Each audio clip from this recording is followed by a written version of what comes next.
दोस्तों स्वागत है आप सभी का हमारे YouTube चैनल में। आज हम सॉल्व करेंगे रेलवे एनटीपीसी का पिछला पेपर जो कि पिछली बार पूछा गया था। रियल क्वेश्चन पेपर है, इसको हम एज इट इज सॉल्व करेंगे और सारे हम सॉल्व करेंगे, चाहे वो साइंस हो, जीएस जीके हो या मैथ हो, रीजनिंग हो, सारे हम सॉल्व करते एक तरफ से क्वेश्चंस को चलेंगे। और ये पार्ट नंबर 16वां है और इससे पहले हम 1 से 15 तक के पार्ट्स करवा चुके हैं। अगर आपने नहीं देखा तो प्लेलिस्ट में एक बार चेक कर लीजिएगा, आपको एनटीपीसी की अलग से प्लेलिस्ट मिल जाएगी। क्योंकि आप सब जानते हैं एनटीपीसी की ठीक ठाक वैकेंसी आने के चांसेस हैं। जैसा कि देखा आपने कि एलपी और टेक्नीशियन दोनों की वैकेंसीज बढ़ा दी गई हैं, तो उसी रेशियो पे एनटीपीसी के आने के चांसेस हैं कि ठीक ठाक वैकेंसी आएंगे, ऐसा माना जा रहा है। तो तैयारी आपको अभी से शुरू कर देना है, इसलिए आपकी तैयारी बेहतर करने के लिए इस चैनल को सब्सक्राइब कर लीजिए। क्योंकि रेलवे की जितने भी क्वेश्चन पेपर होंगे, चाहे एनटीपीसी हो, ग्रुप डी, एलपी, टेक्नीशियन, सारे आपको यहाँ पर देखने को मिल जाएंगे। शुरुआत करते हैं आज की इस वीडियो की। उम्मीद है चैनल को सब्सक्राइब कर लिया होगा। तो देखो, पिछला क्वेश्चन जहाँ छोड़ा था उसके आगे से ही आज कवर करेंगे। कह रहा है वोल्ट मीटर एक ऐसा यंत्र है जो डैश की उपस्थिति का पता लगाता है। तो ये विभवांतर का पता लगाता है। ठीक है, ये कई बार पूछ लिया जाता है। अगला क्वेश्चन देखो, नेक्स्ट क्वेश्चन है और ये रीजनिंग का क्वेश्चन है, कई बार पूछा जाता है।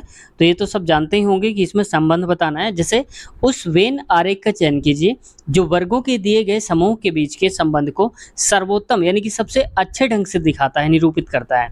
अब क्या क्या देखो यहाँ पर, इसको ध्यान से देखो। नागरिक, चंद्रमा और अनाज। तो मेरे हिसाब से इसमें तो कोई भी नहीं मिल रहा, क्योंकि कोई भी नागरिक चंद्रमा संबंध नहीं है और किसी भी चंद्रमा का अनाज से संबंध नहीं होता।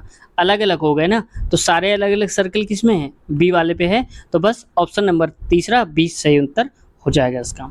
अगला क्वेश्चन देखो, नेक्स्ट क्वेश्चन में देखो, इसमें कहा जा रहा है कितना कैलकुलेटिव क्वेश्चन देख रखे हैं। 987 गुणे 999 का मान ज्ञात करिए। तो देखो, अगर आप डायरेक्ट इसको करना चाहोगे तो आप बहुत टाइम लगा दोगे। इसको शॉर्ट ट्रिक से कैसे करेंगे देखो, अगर मान लो 999 को हम 1000 कर दें थोड़ी देर के लिए मान लो, तो हम कहेंगे 987 गुणे में 1000। हालांकि आपको लिखना भी ये नहीं पड़ेगा, डायरेक्ट आप 3 जीरो इसके आगे ही लगा दो। जैसे देखो यहाँ पर लिखा है 987, तो 1000 का मतलब कितने, 3 जीरो लगा दो। बात समझ में आ गई।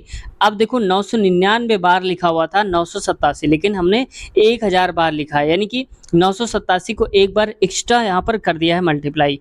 तो एक हटा लो इसमें, 987 घटा दो एक बार, बस आंसर आ जाएगा। देखो 10 में से 7 गया तो 3 आएगा, 9 में से 8 1, 9 में से 9 0।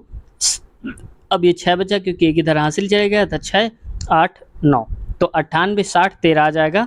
ऑप्शन नंबर चौथा सही उत्तर हो जाएगा, आप देख पा रहे होंगे। ठीक है, तो ऐसे करना है आपको इस क्वेश्चंस में, घबराना नहीं है। अच्छा, मैं आपको एक छोटा सा क्वेश्चन देता हूँ। जैसे मान लो 2 3 1 दिया है और गुणे आपको 99 करना है। अब आप बताओ कि इसका आंसर कितनी जल्दी आप निकाल पाते हो और क्या आएगा आंसर, इसको बताने की कोशिश करना आप। ठीक है, देखते हैं किसका जवाब सही आता है। अगला क्वेश्चन देखो, नेक्स्ट क्वेश्चन है और इस क्वेश्चन में कहा जा रहा है एक सेल्समैन को 3/4 घंटे में 6 किलोमीटर की दूरी तय करनी होती है। वो यदि वह कुल समय के 2/3 में आधी दूरी तय करता है, तो इस शेष समय में यानी कि जो भी समय बचेगा और शेष दूरी जो भी दूरी बचेगी तय करने के लिए उसकी चाल कितनी होनी चाहिए। तो पहले तो आप ये देख लो, यहाँ पर कह रहा है 3/4 घंटे में कितनी दूरी तय करता है, 6 किलोमीटर की दूरी। तो उसकी चाल निकाल सकते हैं। तो हमारे पास होता है चाल बराबर दूरी बटे में समय। तो दूरी कितनी है, 6 किलोमीटर, और समय कितना है इसका, 3/4। तो 3 और बटे के नीचे बटे होता है तो 4 ऊपर चला जाएगा। ठीक है, अब इसको काट दो, 3 एक कम 3, 3 दूनी 6, यानी कि जो स्पीड आ जाएगी 2 गुणे 4 यानी कि 8 किलोमीटर प्रति घंटे। ये तो बात फिक्स हो गई कि अब इस सेल्समैन की जो चाल है वो 8 किलोमीटर प्रति घंटे है। अब आगे पढ़ो, कह रहा है कुल समय के 2/3। तो कुल समय कितना है, 3/4 है, ये तो बोला जा रहा है। और इसका 2/3 कर दो, 2/3, तो 3 से 3 कटा, 2 एक कम 2 दूनी 4 यानी कि 1/2 हो जाएगा। ठीक है, अब कह रहा है 1/2 समय में आधी दूरी उसने तय कर ली। आधी दूरी का मतलब क्या, टोटल 6 किलोमीटर की दूरी थी, आधी तय कर लिया तो मतलब 3 किलोमीटर की दूरी तय कर ली और 3 ही बची होगी। तो अब कह रहा है चाल बताना है। तो चाल बराबर दूरी बटे समय, और दूरी हमारे पास है 3 किलोमीटर, और यहाँ पर देखो समय कितना दे के रखा है, टोटल 3/4 था, उसमें आधा टाइम और निकाल दो। तो यहाँ पर हो जाएगा, आगे लिख देता हूँ इरेज करके, वैसे तो ठीक है। स्पीड 8 किलोमीटर की स्पीड आ गई। अब देखो, मान लिया कि जो स्पीड है वो 8 किलोमीटर प्रति घंटे है। अब कह रहा है कि आधी दूरी तय करी। तो हमने क्या बताया अभी कि उसमें से आधे घंटे बचे हुए हैं, यानी कि आधे घंटे उसने तय कर लिया। और आधी दूरी तय कर ली। तय करने का मतलब 3 किलोमीटर उसने दूरी तय कर ली और बताना है चाल बराबर दूरी बटे समय। टोटल 4 किलोमीटर था दूरी, और अब 3 किलोमीटर उसने हासिल कर ली तो 3 ही तो बचेगा एक्स्ट्रा। ठीक है, तो टोटल टाइम है 3/4, उसमें से आधा निकाल दो टाइम, तो ये बचेगा कितना, 4 आएगा। यहाँ पर थोड़ा सा कैलकुलेटिव है, 3 माइनस का आ जाएगा यहाँ पर 2, तो ये हो जाएगा 1/4। ठीक है, समझ गए आप। अब देखो टोटल दूरी है 3 किलोमीटर और 1/4 समय उसको तय करनी है, तो चाल कितनी होगी, तो हमें पता है चाल बराबर दूरी बटे में समय होता है। दूरी 3 और यहाँ पर समय कितनी, 1/4, तो 1/4 करेंगे तो इसके ऊपर चला जाएगा, तो हो जाएगा, इसको मैं यहाँ लिख देता हूँ, 3 गुणे में 4 यानी कि 12 किलोमीटर प्रति घंटे की उसकी चाल होनी चाहिए। ऑप्शन नंबर 2 सही उत्तर हो जाएगा, तीसरा वाला। ठीक है, थोड़ा सा कैलकुलेटिव था, इसको आप एक बार प्रैक्टिस करना, आपको आ जाएगा। चाहो तो आप स्क्रीनशॉट भी ले सकते हैं इसका। अगला क्वेश्चन देखो, नेक्स्ट क्वेश्चन, ये तो वैसे तो करंट अफेयर का है, तो इस वजह से आपके काम का नहीं है, मैं छोड़वाता हूँ इसको। अगला क्वेश्चन देखो, नेक्स्ट है अगला क्वेश्चन, यदि r sin थीटा बराबर 7/2 और r cos थीटा बराबर 7√3/2 है तो r का मान बताना है। ठीक है, ये देखो, तो सबसे पहले इसको हम एक काम करते हैं, इसको अगर हम पहला मान लें और इसको दूसरा मान लें इधर वाले को, तो पहला और बटे में दूसरा कर दो। ठीक है, ऐसा करते हैं इसको, तो देखो ये हो जाएगा हमारे पास r sin थीटा बराबर कितनी वैल्यू दी है, 7/2। अब आगे देखो नीचे क्या लिखेंगे, नीचे ये लिख दो r cos थीटा और बराबर में क्या लिखा है, 7√3/2। ठीक है, तो r से 8 कट गया, साइन थीटा अपन cos थीटा क्या हो जाएगा, ये हो जाएगा tan थीटा। बराबर में देखो, बराबर में क्या होगा कि ये इससे कट जाएगा, ये इससे कट जाएगा और ये इससे कट जाएगा, मतलब 1/√3 आ जाएगा। अब आप बताओ कि tan थीटा की वैल्यू 1/√3 थीटा की जगह पे रखने से क्या आएगा, तो हम कहेंगे अगर थीटा बराबर 30 रख दें तो tan 30 की वैल्यू होती है 1/√3। तो हमें ये तो पता चल गया कि थीटा की वैल्यू कितनी है, 30 रखनी है। बस इतना अगर आ गया तो आप कर ले जाओगे, तो याद रखना आप थीटा 30 हो गया। अब इसको मैं हटाता हूँ, फिर से लिखता हूँ, तो देखो थीटा की वैल्यू यहाँ पर 30 डिग्री है। अब इसमें मान रख दो, तो r साइन थीटा, और साइन थीटा का मतलब क्या है, साइन 30, तो साइन 30 की वैल्यू क्या होती है, 1/2 होता है, बराबर में आ जाएगा 7/2। ये बात समझ में आप। अब देखो 2 से 2 कट गया क्योंकि गुणा में था, और r इटू 1 मतलब r ही आएगा, बराबर में 7, तो सही उत्तर हो जाएगा हमारा कितना, 7। तो r की वैल्यू बतानी थी और r बराबर हो जाएगा 7, सही उत्तर ऑप्शन नंबर तीसरा हो जाएगा। अगला क्वेश्चन पे आते हैं। अगला देखो क्या बोला जा रहा है इस क्वेश्चन में, यहाँ पर दिया है, इसको मैं थोड़ा सा हटाता हूँ। आगे देखो, इसमें कह रहा है कि निम्नलिखित में से कौन सी संख्या 11 से विभाज्य है। तो ये कई बार पूछ लिया जाता है, 11 से विभाज्य, 9 से विभाज्य, तो कैसे करना है यहाँ पर देखो। इसमें देखो, तो जब 11 से विभाज्य की बात आती है तो हमारे पास फॉर्मूला ये लगाते हैं कि सबसे लास्ट से अगर हम चलेंगे तो विषम अंकों का योग देखो, जैसे 5 के बाद आएगा 1 छोड़ के 1 और फिर आएगा 3, तो जोड़ दो 5 और इसके बाद 5 1 6, 6 3 9 आएगा, माइनस करके सम अंकों का योग देखो, 5 और 2 7, 3 10, तो ये आएगा 10। तो देखो क्या आ रहा है, यहाँ पर नहीं आ रहा है। अब आगे अगर सेकंड वाले पे देखेंगे तो देखो 6 + 4, 6 4 10 प्लस का 0, तो 10 आएगा, माइनस करो। अब विषम वाले देखो 5 3 8 2 10, 10 - 10 बराबर 0 आ गया। तो रूल होता है कि या तो सम अंकों पर स्थानों का योग माइनस विषम अंकों पर स्थानों का योग, अगर 0 आ रहा है, यहाँ पर 0 कर लो, अगर 0 आ रहा है तो राइट ऑप्शन है, या फिर ऐसी वैल्यू आ रही है जो 11 से कट रही हो, जैसे 11 आ जाए या फिर 22 आ जाए, तो भी हम कहते हैं 11 से विभाज्य है। तो ऑप्शन नंबर हमारा दूसरा ही मिल गया, तो इस वजह से आगे वाले जाने की आवश्यकता नहीं है। फिर भी अगर आप समझना चाहते हो मैं समझा देता हूँ आपको, वरना आप कहेंगे आंसर देख के बता दिया। ठीक है, देखो यहाँ पर 3 है, 3 9, एक एक पीछे से शुरू करो आप, पीछे से आप शुरू करें और एक एक छोड़ो, 3 के बाद 9, 9 के बाद ये 0, तो 3 9 कितना हो गया, 12, और 12 0 12 ही होता है, माइनस लगा दो। अब जो बच रहे हैं उनको जोड़ लो, 6 2 8 2 10 होता है, तो ये हो जाएगा 10। 12 में से 10 गया तो 2 आएगा, तो क्या ये जो 2 है 11 से कटता है, नहीं कटता है, तो इस वजह से कहेंगे हमारा राइट ऑप्शन कौन सा हो जाएगा, ये केवल दूसरा ही सही उत्तर हो जाएगा। तो बस अगर आपको पहले सही उत्तर मिल गया है, आपका कैलकुलेशन सही है, तो आपको आगे कुछ करने की आवश्यकता नहीं है, यहीं से आप बढ़ जाना आगे। ठीक, एक बेलनाकार स्तंभ का वक्र पृष्ठीय क्षेत्रफल 264 मीटर स्क्वायर और इसका आयतन 924 मीटर क्यूब है। इसकी ऊंचाई और इसके व्यास का अनुपात बताना है। ठीक है, तो बेलनाकार स्तंभ का वक्र पृष्ठीय क्षेत्रफल जो फार्मूला होता है, वक्र पृष्ठ का होता है 2 पाई आर और एच, बराबर दिया है 264। अब अगला क्या है इसका आयतन, और आयतन होता है कितना, पाई आर स्क्वायर एच। तो यहाँ पर लिख दो पाई आर स्क्वायर एच, और बराबर में कितना है 924 दे के रखा है। ऊंचाई और त्रिज्या हमें बताना है, क्योंकि तभी तो व्यास आएगा त्रिज्या से ही। अब इन दोनों को डिवाइड कर देता हूँ मैं आसान बनाने के लिए। तो देखो पाई से पाई कट गया, एच से एच और आर से आर, तो बचेगा नीचे 2 अपान में आर, क्योंकि आर स्क्वायर था, एक कटा एक बच गया बराबर में। और इसको और भी आप काट दो, 11 से काटो तो 11 दूनी 22 हो जाएगा, 4 बचेगा, 11 चौक 44 और 11 अट्ठे 88, 4 11 चौक 44। फिर कटेगा, अभी किससे कटेगा, 6 से कट जाएगा, तो 6 से काट देता हूँ, 6 चौक 24, 6 कम 6, 2 बचेगा, 6 चौक 24 फिर आ जाएगा। तो यहाँ पर काटेंगे 2 दूनी 4, 2 सत्ते 14। ठीक है, अब देखो 2 से 2 कट गया तो r बराबर 7 आ जाएगा, तो r बराबर हो जाएगा 7। तो त्रिज्या तो हमें मिल गई, त्रिज्या की वैल्यू आ गई 7, तो मैं लिख देता हूँ r बराबर में 7। अब इसमें आप रख दो वक्र पृष्ठीय क्षेत्रफल में, तो ऊंचाई आ जाएगी, तो होता है 2 पाई, पाई की वैल्यू रख दो 22/7 और r की जगह पे 7, और h कितना है हमें निकालना है, बराबर में 264 हो जाएगा।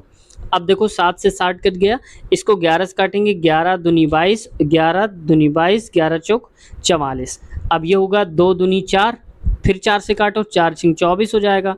मतलब जो h की वैल्यू आ जाएगी वो आ जाएगी 6। ठीक है, अब ये आ जाएगी h की वैल्यू 6 और r की वैल्यू आ गई हमारे पास 7। इतनी बात समझ गए आप। तो r 7 और ये 6। अब करें इसकी ऊंचाई, ऊंचाई का मतलब है 6 और अनुपात में क्या हो जाएगा इसके व्यास, व्यास का मतलब देखो त्रिज्या 7 दोगुना कर दो तो 14, तो 14 हो जाएगा इसका व्यास। अनुपात बताना है तो और काट, 2 3 6, 2 सत्ते 14, यानी कि 3:7 सही उत्तर हो जाएगा ऑप्शन नंबर दूसरा वाला। समझ गए होंगे आप। अगला क्वेश्चन की तरफ बढ़ते हैं और फिर देखते हैं इसको कैसे सॉल्व करेंगे। देखो अगला कहा जा रहा है संयुक्त राष्ट्र विश्वविद्यालय कहाँ पर स्थित है, तो ये है टोक्यो जापान में, जापान की राजधानी है टोक्यो।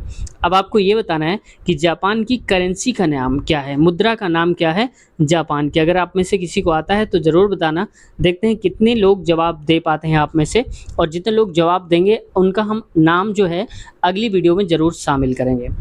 अगला क्वेश्चन देखते हैं। नेक्स्ट क्वेश्चन है, ये तो क्वेश्चन देखो ये तो करंट अफेयर है इसलिए मैं इसको छोड़ता हूँ, काम नहीं है, अब आपके नहीं आएगा। भारत का सबसे लंबा राजमार्ग कौन सा है, तो सबसे बड़ा जो है लंबा राजमार्ग वो है NH-44, ऑप्शन नंबर पहला सही उत्तर हो जाएगा। अगला क्वेश्चन देखो, नेक्स्ट क्वेश्चन पे कहा जा रहा है, देखो यदि रूट 45 प्लस रूट 125 बराबर 17.88 है तो रूट 180 प्लस रूट 80 का मान कितना होगा ये बताना है। तो पहले इस वैल्यू को सही ढंग से कर लो आप। देखो इसको कर सकते हैं 45 लिखा हुआ है और 125 लिखा हुआ है, इसको हम 45 को क्या लिख लें, 9 पन्ना 45, 9 गुणे 5 रूट के अंदर, और 9 को लिख सकते हैं 3 गुणे में 3, मतलब एक पेयर बन जाएगा, तो बराबर लिख सकते हैं 3 रूट का 5। ये बात समझ में आ गई। इसको लिख सकते हैं 3 रूट का 5, तो मैं यहाँ पर लिख देता हूँ सही करके 3 रूट में 5।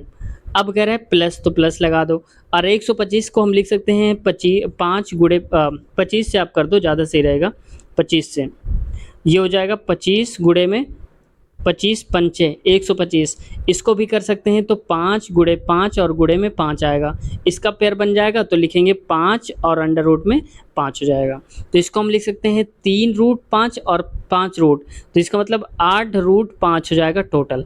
तो ये जो वैल्यू दे के रखी है 8 रूट 5 दे के रखी है। अब आप कहेंगे ये सारा क्यों निकाल रहे हो, इसका काम है तो ये क्यों निकाल रहे हैं। तो अगर हमने इतना सॉल्व कर लिया तो अब आसानी से इधर वाला भी आ जाएगा, यानी कि ये जो टोटल वैल्यू लिखी है वो 17.88, ये 8 रूट 5 की वैल्यू लिखी है।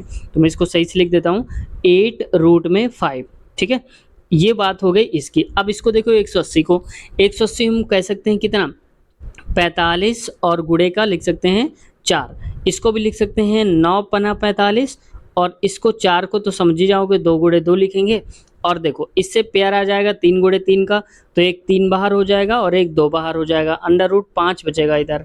ठीक है, तो 3 दूनी 6, तो ये हो जाएगा 6 रूट 5। 6 रूट का 5, मतलब ये जो लिखा हुआ है ये 180 रूट में ये लिखा है 6 रूट में 5 लिखा हुआ है। प्लस कर दो, आगे 80 को क्या कर सकते हैं, 16 पंचे 80 5, तो इसको लिख सकते हैं 16 को 4 गुणे 4, तो 4 रूट 5 हो जाएगा। तो यहाँ पर लिखेंगे प्लस का 4 और रूट में 5, मतलब 6 4 10 रूट 5 हो जाएगा, यानी कि 10 रूट में 5 हो जाएगा। इसकी वैल्यू हमें बतानी है। तो देखो यहाँ पर लिख देता हूँ 8 रूट 5 की वैल्यू हमें दे के रखी है और 10 रूट 5 की वैल्यू हमें निकाल ली है। ठीक है, तो एक काम करते हैं, 8 रूट 5 की जो वैल्यू है वो दे के रखी, नीचे लिख दो 17.88। अब बराबर में लिख दो 10 रूट 5 और इसकी वैल्यू पता नहीं है, मान लिया कि आएगा x।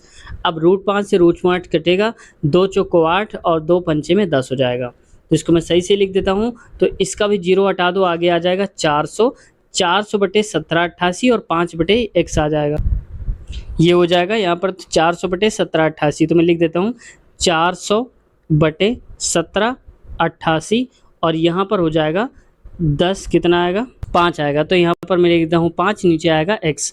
और भी काट दो, देखो काटना चाहो 5 से कम, 5 8 40, ये आ जाएगा। ठीक है, इतना हो जाएगा। तो x की वैल्यू आ जाएगी यहाँ पर, इसको इधर भेजेंगे तो 1788 बटे में 80 आ जाएगा। अब जीरो थोड़ी देर के लिए हटा दो आप, 8 से काटो, 8 दूनी 16 हो जाएगा, यहाँ बचेगा 8 दूनी 16 हो जाएगा, फिर 2 बचेगा, 8 त्रिक 24 हो जाएगा, फिर 8 पन 40, दशमलव लगा के 40 बटे में 10 आएगा। अब ये 10 जीरो, नीचे से एक जीरो है हटेगा तो पॉइंट खिसक के इधर आ जाएगा, मतलब इसको हम लिख देंगे 22.35 सही उत्तर। तो देखो ऑप्शन नंबर तीसरा सही उत्तर दिया है 22.35। ठीक है, आगे क्वेश्चन देख। अगला क्वेश्चन है, प्रसिद्ध सिंधु घाटी स्थल मोहनजोदड़ो की खुदाई किस प्रख्यात भारतीय पुरातात्विक द्वारा की गई थी? तो ये मोहनजोदड़ो खुदाई करी थी आर.डी. बनर्जी, राखल दास बनर्जी नाम सुना होगा, तो शॉर्ट में आर.डी. बनर्जी नाम दे दिया है, ऑप्शन तीसरा।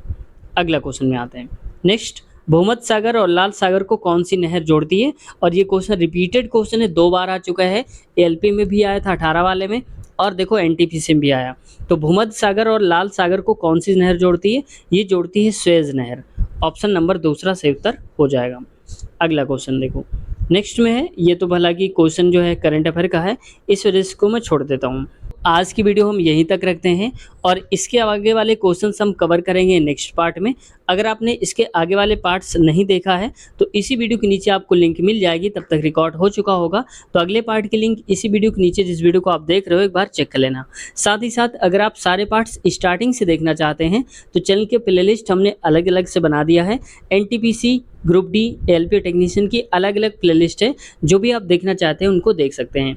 पर डे यहाँ पर वीडियोस अपलोड होती हैं एनटीपीसी, ग्रुप डी और एलपी की भी, तो वो भी आप देख लीजिएगा। तो इस चैनल को सब्सक्राइब कर लीजिए ताकि रेलवे की बेहतर तैयारी आपकी हो सके और सारे प्रीवियस ईयर क्वेश्चन यहाँ पर सोल्यूशन भी आपका मिल सके। तो उम्मीद है चैनल को सब्सक्राइब कर लिया होगा।